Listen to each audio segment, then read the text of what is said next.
The Board of Library Trustees oversees the East Long Meadow Public Library. The key responsibilities of the board serves the cultural, informational, educational, and recreational needs of the community. The board also funds the East Long Meadow Library.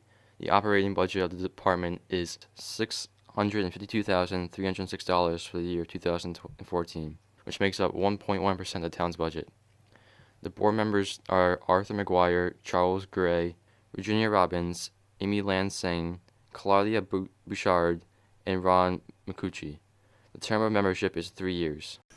We represent the community to the library. We represent the library to the community in all its intersections, both advising and observing the handling of the patrons of the book supply, and we respond to comments from the citizens of the community. And in turn, we release information, our opinions to the community about how the library is functioning. We want to maintain adequacy of our resources, both electronic, which is multifaceted, and the book supply. Make sure our relationships to outdoor or out-of-library sources, the MARS and the book delivery system, remain intact. And we want to maintain the personnel and keep them pleased and happy and functioning and meeting the needs of the community. One of the things we have talked about a couple times that we've always been challenged to try to figure out is how to get people your age in the high school to be engaged into the library. So you use it a lot when you're very young, and then there's this breakaway period, and then you find the library again a little bit later. I think that's a challenge I think we'd like to work on this year too. I'm Susan Peterson. I'm the library director. Basically, the majority of the library's budget given to us by the town is for personnel, so salaries, benefits, and the like.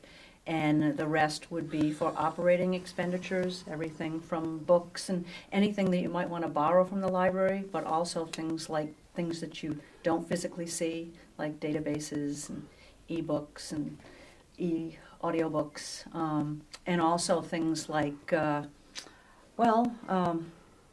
supplies, how a thing is processed in order for it to go out, anything from barcodes to book covers, anything to do with library supplies. So personnel and anything to do with personnel, and then operating expenses.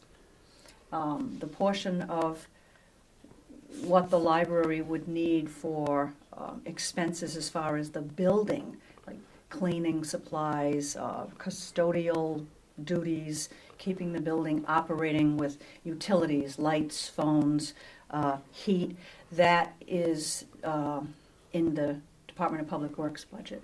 We're about 1.2 to 1.3% of the town's total budget.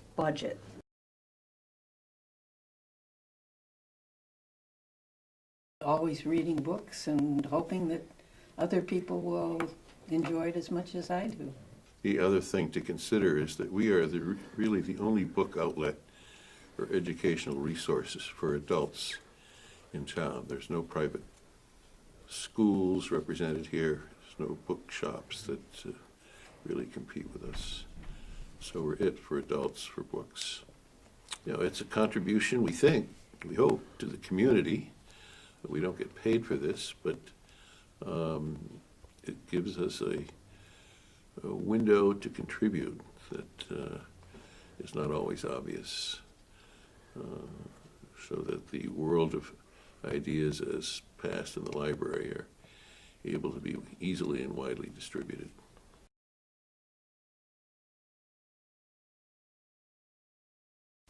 I see it changing in an electronic move in which books by the computer reading, the Kindles and the like, will increase.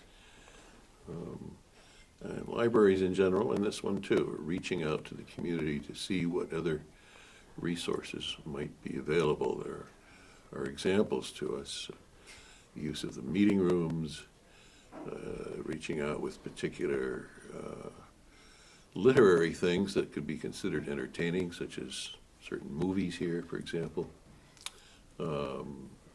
Language lessons are being tried all over. There are other libraries that try business sections where there are rooms set aside for people that can even conduct business. Attempts at using it even for emergencies is being considered and debated now, where if there were some earthquake in town, the library would be expected to be available for things like that. But those are all new, Command center. Yeah. new reach out technique, but books and their access, which we intend to keep open, will remain our chief function.